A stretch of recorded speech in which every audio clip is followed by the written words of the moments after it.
So my hot glue gun recently broke, and I was thinking about how people are always comparing that to the original series Star Trek phaser, so I took it apart and I built it into a ZF1! For this build, you'll need scrap EVA foam, scrap PVC pipe, craft foam, a Sharpie, wood pattern EVA foam, Plastidip or Flexidip or I don't know, some kind of sealant, a cardboard tube, an Estes Bullpup rocket, a heat gun, silver rub and buff, hot glue, paint, a sharpening stone, a respirator mask, goggles, a rotary tool, scissors, razor pens, or a box cutter. First I built the rocket because I knew it would take a while for the paint to dry. This is a pretty common kit that you can get in most hobby shops. Just when you put it together, reposition the fins to match the one in the movie. Save the excess parts. Cut the cardboard tube to size and cut a slot for the glue gun to fit in. If you use a normal poster tube, you won't have to use a saw, by the way. This is not a poster tube. It's some kind of adamantine cardboard. It's at this point that I realized I needed to shorten the rocket. I used a saw to make the trigger look a little more realistic, because, you know, this is an incredibly realistic looking gun, guys. Cut and duplicate this shape out of foam for the frame. I love how you can tell when I switch workshops, because I go from no shirt to down jacket. Woo, totally adequate heating and cooling systems, yay! And what's crazy is these two shops are like 40 miles apart geographically. Woo, convection currents on opposite sides of large bodies of water. Cut the appropriate notches and holes in the frame. That middle notch is supposed to go way further back, by the way, but I didn't want to do that for structural reasons. This is how I do circular holes in foam. Hot glue it to the barrel. I also spray painted the barrel black. Use scrap foam for all the greeblies, but keep in mind you may need to use something stronger in certain areas. You just use the materials that you see fit. I definitely recommend that wood textured EVA foam because I'm saving so much time on sealing and painting for the shell, but you don't necessarily need to use foam for the rest of it. It's just way more convenient for me. And there's how I redid the rocket. You're going to need to make some sort of internal ribbing if you want the shell to retain its shape. There are circular pieces on the side. Also, these support bars. It's implied that they're part of a mechanism that makes it fold up,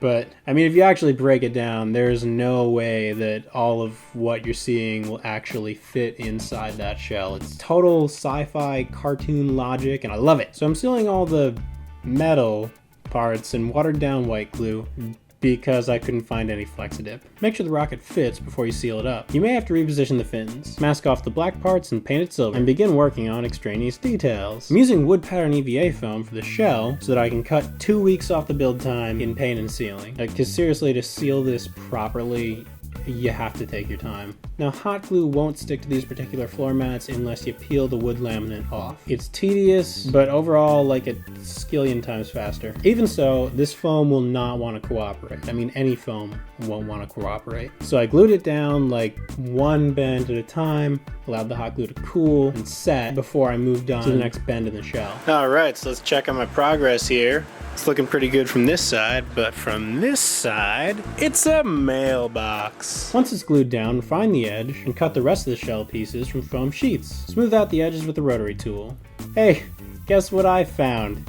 My Flexidip. Super. Use Flexidip to coat these pieces that hold up the struts. The panel covering the targeting pod is one of the few parts that I actually heat formed. This is the shape that I initially cut for the bottom shell. I refined it a lot as I went. Also, I heat formed it too. Oh hey, parts are done. Let's attach those. Mask the hell out of it. Paint it. Remove the masking. Get rid of the residual tape texture with a few gentle passes of the heat gun. Mask everything that isn't the shell and give it a light dusting of brown spray paint. Made the barrel pneumatics out of a toy walkie-talkie antennas and oh god, I don't even know.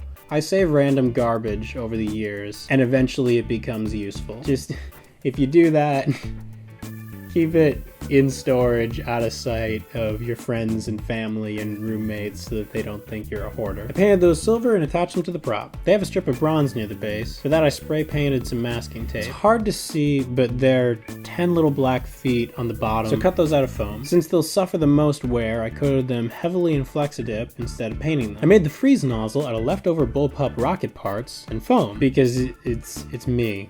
Paint it blue! Dry brush it silver with silver paint or rub and buff. Actually, I haven't used rub and buff yet on this build because I stocked this shop differently. Hey, let's see if I can make it the whole build. Attach the freeze nozzle and add a little blue pipe. Also, find time to make the flame unit somewhere in there. Paint it gold and attach it. The targeting scope is made from the engineering hull of the USS Voyager. That kit is $64 on Amazon, so I'm gonna make it out of gray EVA foam. This is low budget filmmaking 101, people. Heat form it a bit with the heat gun to give it a curve and glue it in there. Then cut some struts. Those need to be sealed, otherwise they won't take a paint job. job, but they need to be flexible again in case the prop falls over and gets compressed. So I'm sealing them in Flex-It. I'm covering them with rub and buff. Yep, there we go. Because it'll dry in just a few minutes. Glue those in place. For the pneumatics, this time I use sponge brush handles and chopsticks. Actually, I think that one might be a paintbrush. Paint them silver. There's supposed to be a rubber mat inside the bottom shell, but I'm using a folded section of an old t-shirt. I just hot glued that in there. I add some detail to the scope. Now that its supports are in, I can attach it. Found a blue button, so I painted it red. I also painted a yellow button for the other side. While those dried, I added some conduit to the scope opening. I think this type of conduit is also supposed to be that metal wire that I have running there, but I thought using too much of this gauge would make it look kind of crowded. I don't know, it's sort of supposed to be crowded. I'm sure I'll add more stuff to it later. I also made the torch lighter out of so many scrap materials. I didn't like that the foil tape was shinier than the rest of the gun, so I covered it up with gaffer's tape. I glued in the buttons, added the rocket,